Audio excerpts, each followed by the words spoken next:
오늘 이 시간에는 마태복음 10장 5절부터 10절 본문으로 일꾼에게 주어지는 노임이라는 제목으로 우리 함께 하나님의 말씀에 은혜 받는 시간 되기를 소망합니다.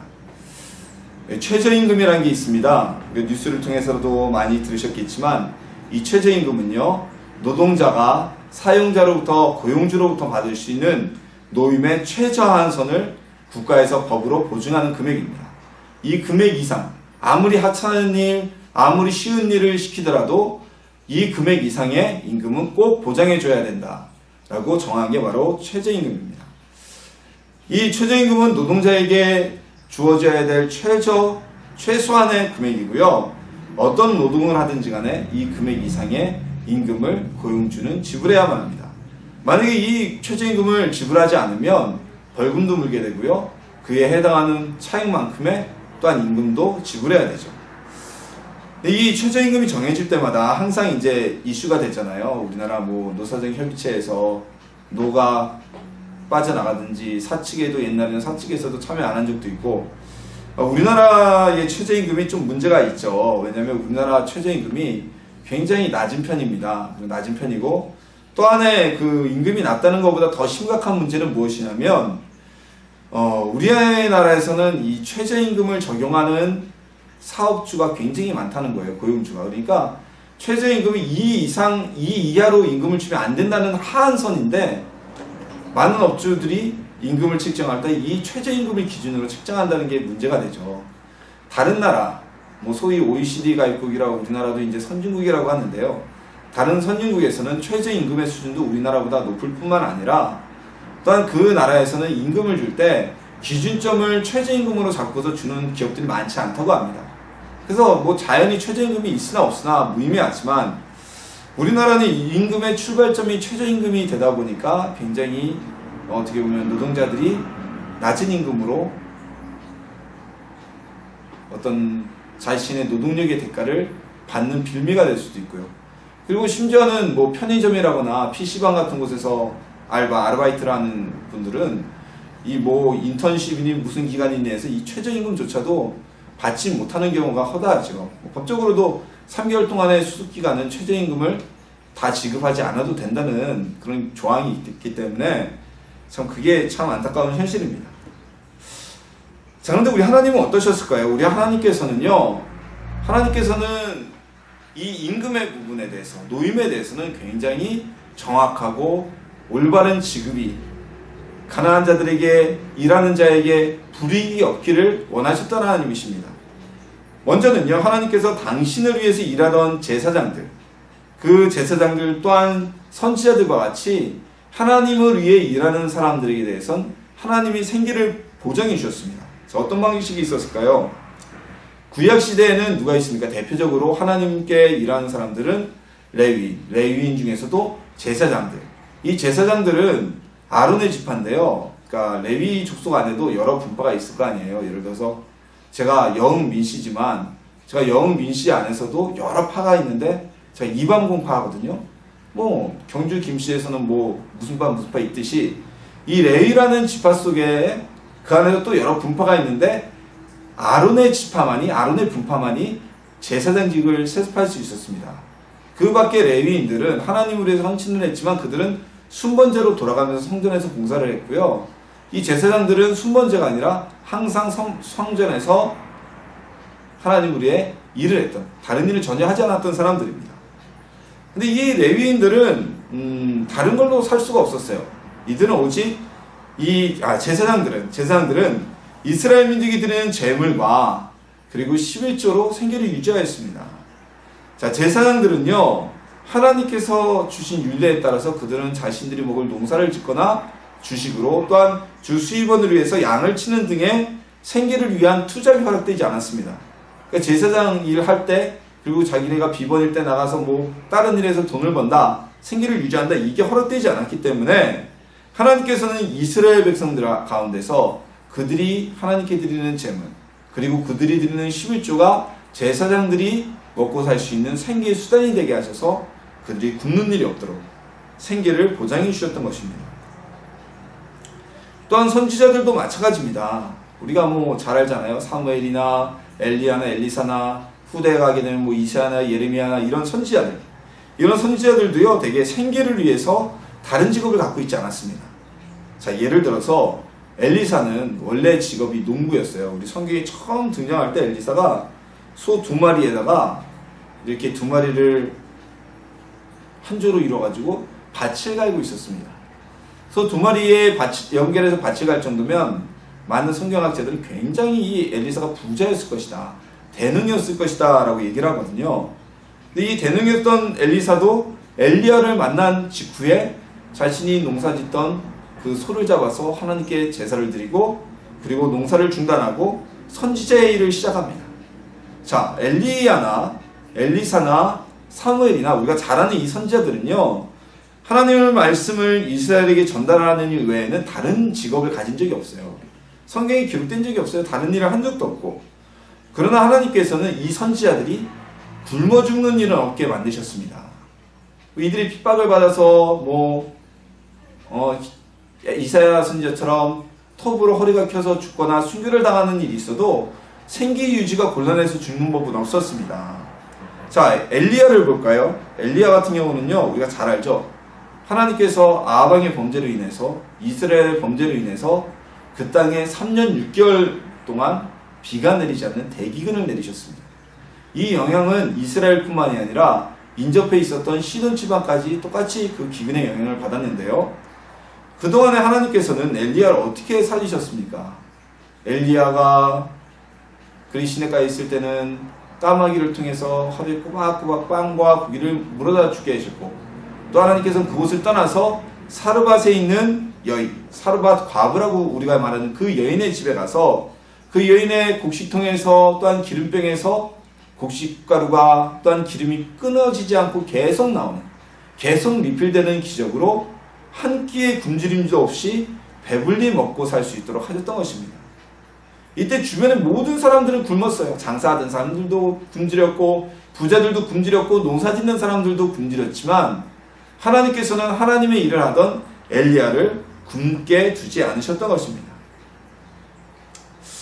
자, 하나님께서는요 직접적으로 하나님의 일을 하던 제사장과 선지자들, 이들을 도우시고 이들의 생계를 책임져 주셨지만 이것은 이들에게만 해당되는 일은 아니었어요.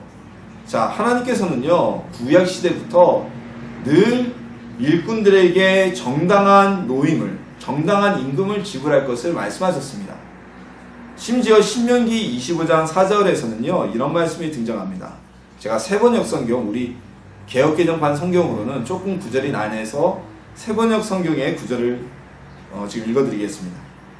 곡식을 밟으면서 타작하는 소의 입에 망을 씌우지 마십시오 라고 기록되어 있어요. 이건 무슨 얘기냐면 이 곡식을 타작을 하잖아요. 껍데기를 벗기거나 아니면은 그 연자맷돌에 멍에를 쥐어서 소가 지나가면서 그 곡식을 벗기는 일하는 소가 떨어진 곡식들을 먹는 것을 너희가 막지 말라는 말씀입니다. 한마디로 말해서 일을 하는 사람들을 빈손으로 돌려보내거나 그들에게 착취하는 것을 하나님은 매우 싫어하셨어요. 사람뿐만 아니라 소에게도, 일하는 소가 주워먹는 것, 그걸 막지 마라. 짐승에게까지도 정당한 대가, 노동의 대가를 치르라고 하나님은 말씀하셨던 겁니다.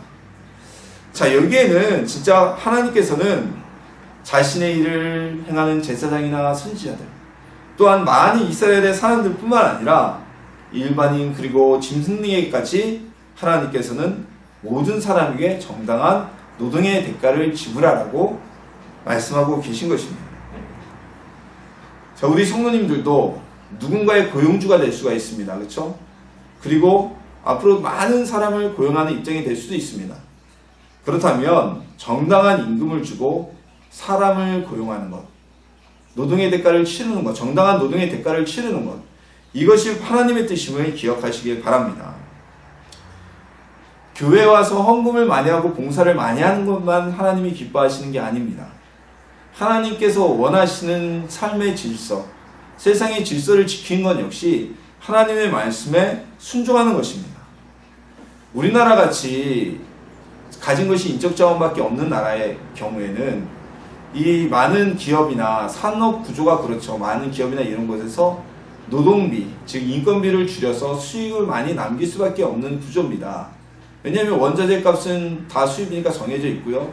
가공해서 수출하려면 결국 뺄 수 있는 건 인건비라고 생각해서 많은 기업들이 인건비를 낮춰서 회사의 수익을 올리고자 하는데, 이것은 하나님이 원하시는 것이 아닙니다. 가장 첫 번째로 이것은 내 이웃을 내 몸과 같이 사랑하라는 이웃사랑의 계명에 맞지도 않고요. 하나님께서 내내 성경에서 말씀하신 것처럼 정당한 노임을 주고 모두가 다 행복하고 정당한 복을 누리는 것, 그걸 하나님이 원하신다는 것입니다.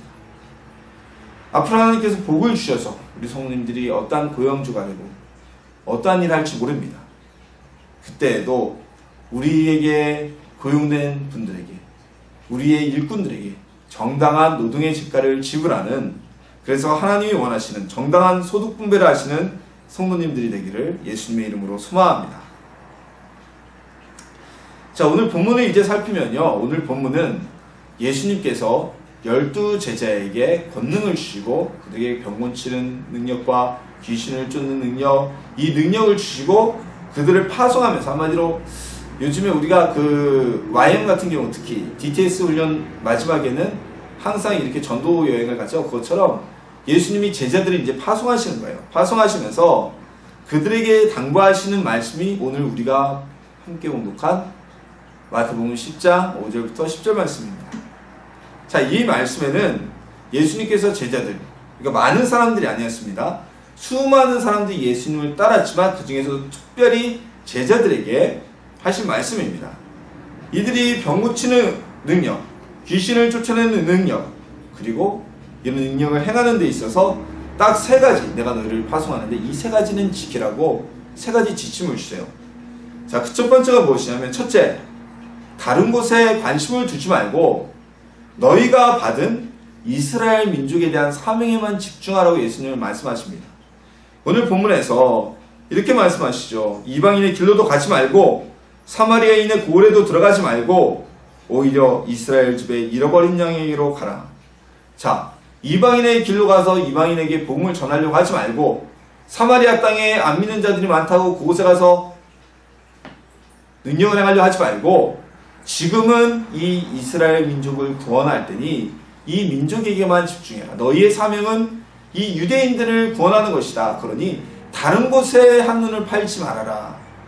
즉 사명만을 목표로 두고 나아가라는, 다른 것에 한눈 팔지 말라는 주님의 말씀이었습니다. 자, 그리고 두 번째, 죽은 자를 살리며 나병 환자들을 고치고 귀신을 쫓아내는 기적들을 행하고도 너희는 어떠한 대가도 받지 말아라. 예수님의 말씀이었어요. 자, 그리고 세 번째, 생활을 걱정해서 너희가 두버릇이나 아니면 여행 자금이나 어떠한 용품도 가져가지 마라. 이것이 바로 예수님께서 제자들에게 주신 파송 지침이었습니다. 첫 번째로 사명에만 목적을 두고 집중하고, 그리고 두 번째로 하나님께서 주신 권능을 가지고 너희의 사욕을 채우지 말라는 겁니다. 마지막으로는, 세 번째로는 무슨 얘기입니까? 먹고 살 걱정하지 말아라. 이 세 가지 원칙은요, 이 제자들에게만 포함된 것이 아니라 오늘날까지, 예수님이 오시는 그날까지 계속 우리에게 주어진 유효한 효과를 가지고 있는 예수님의 당부입니다. 자, 먼저 우리는 예수님이 주신 사명을 전파해야 되죠. 우리에게 주어진 첫 번째 사명 대전제가 무엇일까요? 바로 복음의 전파입니다. 예수님의 말씀을 전하고 예수님의 말씀을 전파하는 게 우리에게 주어진 가장 첫 번째 사명이죠. 그리고 또한 이것만이 아닙니다. 우리가 각 사람이 가지고 있는 사명, 나의 직장에서 최선을 다하는 것, 또 사람마다 하나님께서 주신 사명이 다 틀려요. 누군가는 뭐 봉사하는 일로, 누군가는 물질로 섬기는 일로, 이렇게 여러 가지 사명이 있는데, 자, 이 사명을 가지고 흔들리지 말라는 말씀입니다. 우리가 자칫 잘못하면요, 예수님을 믿으면서도 세상 사람들처럼 내가 재산을 많이 남기는 것, 또한 우리 자녀들이 정말 열심히 잘 훌륭하게 크는 것, 그리고 또는 내가 좋은 직장을 다니거나 노후에 멋진 노후계획을 잘 세워서 말년을 보내는 것, 이런 것이 목적으로 변할 수가 있어요. 하지만 우리 예수님의 제자라면 나에게 주어진 사명에만 집중할 수가 있어야만 한다는 겁니다. 사마리아 길로 빠지거나 이방인의 길로 빠지면은 우리의 사명을 감당할 수 없다는 것입니다. 자, 오늘날 교회의 모습과 그리스도인들의 모습이 굉장히 혼란스러운 이유가 무엇입니까? 교회와 그리스도인들, 성도들 각자에게 주어진 그 사명에 집중하지 못하기 때문입니다. 복음 전파의 사명, 전도의 사명에 집중하지 못하고 하나님이 나에게 주신 사명에 집중하지 못하고 다른 곳에 목적을 두고 한눈을 팔다 보니까 교회와 개인들이 혼란스러워지고 있는 겁니다. 우리 복음 전파라는 큰 사명 아래에서 각 교회와 각 성도님들에게 주어진 그 사명을 감당하는, 그곳에만 집중하는 나의 사명, 우리 교회의 사명을 깨닫고 그대로 행하며 흔들리지 않는 하나님의 자녀들이 되시기를 소망합니다.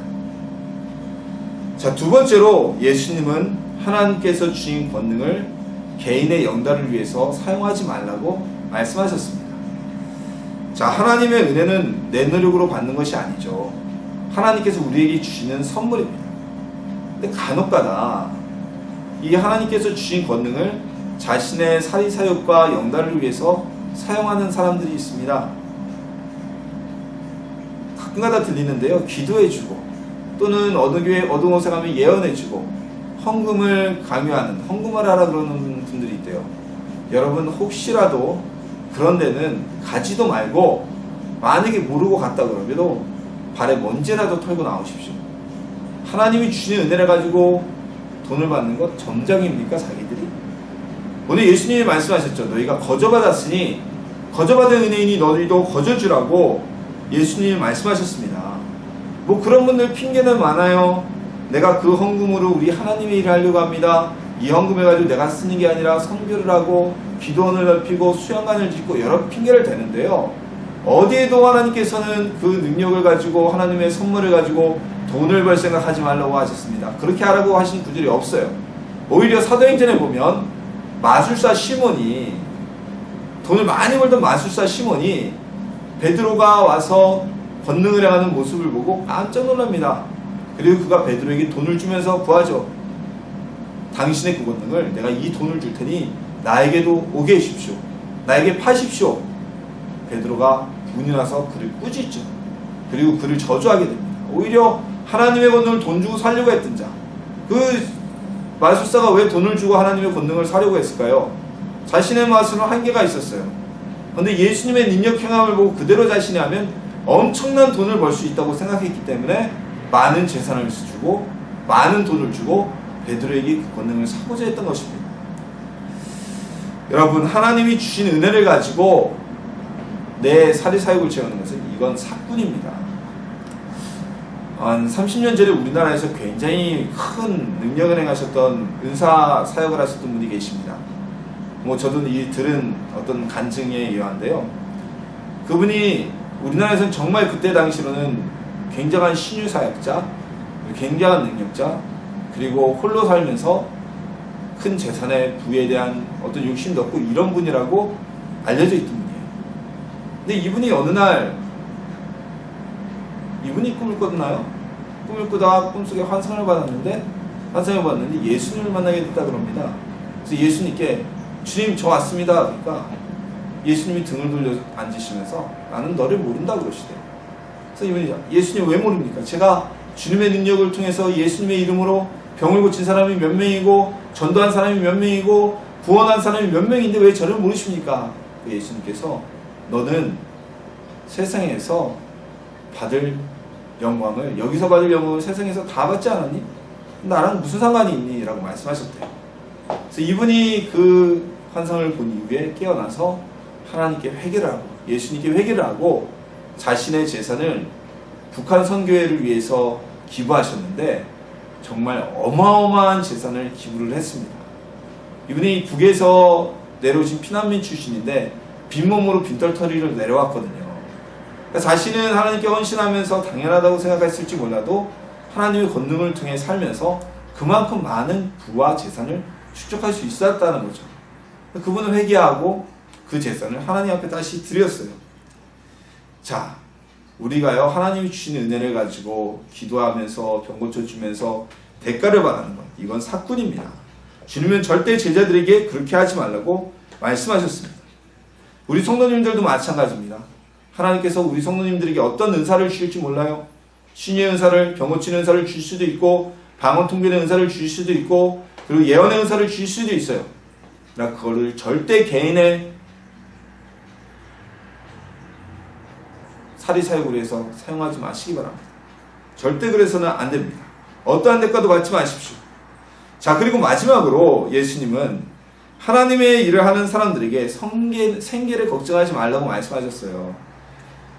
이 말씀은 오늘날 우리 성도님들과 함께 더 와닿는 사람은 저처럼 전임 사역을 하는 많은 목회자들입니다. 왜냐면요, 우리 성도님들께서는 다 직장이 있으시잖아요. 따로 일터가 있으시고 생계를 유지하는 직장이 있으십니다.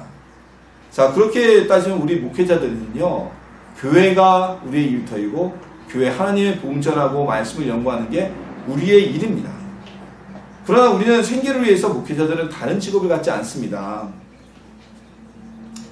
자, 간혹가다 이제 자비랑 목회라고 해서 본인이 수익을 어떤 사업을 통해서 수익을 얻어서 그것으로 나눔과 베품을 가지고 목회를 하시는 어떤 특별한 어떤 사명을 가지신 분들이 계세요. 근데 우리나라 같은 경우는 이건 조금 특별한 케이스고요. 대부분의 목사님들은 따로 직업을 갖지 않죠. 그리고 대부분의 교단에서 목사의 이중 직업을 금하고 있습니다. 안정된 직장을 가진 우리 성도님들도, 많은 사람들도 요즘 먹고 살기 힘들어 죽겠다는 얘기를 하는데, 하물며 목회자들은 어떨까요? 네, 물론 이제 큰 교회 목사님들은 조금 우리 교회 같이 작은 개척교회보다는 대우가 좋죠. 하지만 좋다고 해봐야 일반 기업체에 비하면 굉장히 열악한 게 사실입니다. 자, 그러다 보니까요, 목회자들이 이 돈이라는 문제에 참 시험이 많이 빠지고 자주 넘어져요. 왜냐면요, 자녀들 교육 걱정, 그리고 먹고 살 걱정, 주거 문제, 노후 문제, 이런 거는 생각할 수도 없고요, 꿈도 꿀 수 없고요. 이런 거 생각하면 눈앞이 캄캄해집니다. 대책이 않습니다. 근데 예수님은 이 제자들에게도 이렇게 말씀하셨어요. 일꾼이 자기의 먹을 것을 받는 것이 마땅함이라. 즉, 하나님의 일을 하는 사람에게는 하나님께서 그에게 당연히 생계를 챙겨주신다는, 임금이 무엇입니까? 노동의 대가로 받아서 그 임금으로 우리가 삶을 영위해 나가잖아요. 그걸 챙겨주신다는 말씀입니다. 자, 이 말씀은 우리 목회자들에게만 적용되는 말씀이 아니에요. 우리 모든 성도님들, 모든 하나님의 자녀들에게 적용되는 말씀입니다. 제가 아는 장로님 중에 한 분이 계신데요. 그분은 사업체를 운영하시는 분입니다. 근데 이분이 사업체를 운영하시면서 자기 사업보다는 교회 일, 교회 봉사되는 일, 그리고 선교단체 일, 이런데 더 많이 관련되는데 찾아다니시는 분이세요. 요즘처럼 사업이 어렵다고 그럴 때, 또 사업이 어렵지 않다 그래도 마찬가지죠. 경쟁이 사업인데 남들처럼 거래처도 찾아가야 되고, 그리고 사람도 만나서 마케팅도 해야 되고, 이래야 사업이 잘 되는 건데, 마케팅하거나 거래처를 쫓아다니는 게 아니라 정말 어떻게 보면 사업과는 관련 없는 교회와 선교단체 이런 데를 더 많이 다니니까 주변에서 참 많이들 걱정들을 했습니다. 자, 그런데 정말 놀라운 것은요, 그 사업체가 점점 확장되어지고 매출과 성과가 올라가고 있다는 거예요. 이 장로님이 거래처를 쫓아다니면서 접대하지 않아도 거래처의 그 구매 담당자들이 이 기업에 대해서 왠지 모르게 좋은 평가를 해주고 구매 계약서를 쓰고, 공기업 입찰에 들어가도 어떻게 합니까? 이분이 무슨 공기업 입찰 담당자들한테 로비를 하지 않아도 입찰에 낙찰되게 이렇게 계속되는 거예요. 누가 이렇게 해주실까요? 바로 하나님께서 하나님의 일을 하니까 채워주시는 거예요. 이 장로님은 이 비밀을 알기 때문에 더욱 교회와 선교 일에 힘을 쓰게 된다고 합니다. 자, 예수님께서 말씀하셨듯이요, 우리가 하나님의 일을 하면 하나님께서는 그 사람에게 임금을, 삭을 주신다는 것입니다. 그렇기 때문에 이 장로님도 하나님의 일에 힘쓰니까 하나님이 그 사업체의 삭으로 내가 뛰어다닌 것보다 훨씬 더 좋은 바른 길로, 성장의 길로 인도하고 계시는 것이죠. 자, 1차적으로 우리가 우리의 주어진 사업체와 직장에서 최선을 다해야만 합니다. 그것이 우리의 1차적인 사명입니다. 하지만 더 궁극적인 우리의 원근원적인 사명을 돌아본다면 우리가 하나님의 뜻을 따라서 하늘의 사명에 최선을 다하는 것. 그 하늘의 사명이 뭡니까? 바로 복음 전파, 전도와 또한 우리 각 사람에게 하나님께서 주신 각 개인에게 하나님께서 바라고 계신 달란트라고 하죠. 달란트 어떻게 보면 이 사명을 감당하는 것. 이것이 하나님의 일을 하는 겁니다. 우리에게 하나님의 일을 할 때 하나님께서는 우리에게 채워주실 것이에요. 우리에게 임금으로 주실 것이라는 겁니다. 이것이 바로 본문이 우리에게 오늘 주시는 메시지입니다. 주님께 일을 하면 주님이 당연히 그를 채워주신다. 제자들 너희들 돈을 가지고 가거나 여행 경비를 가지고 가거나 옷을 2벌을 가지고 가거나 지팡이를 가져가지 마라.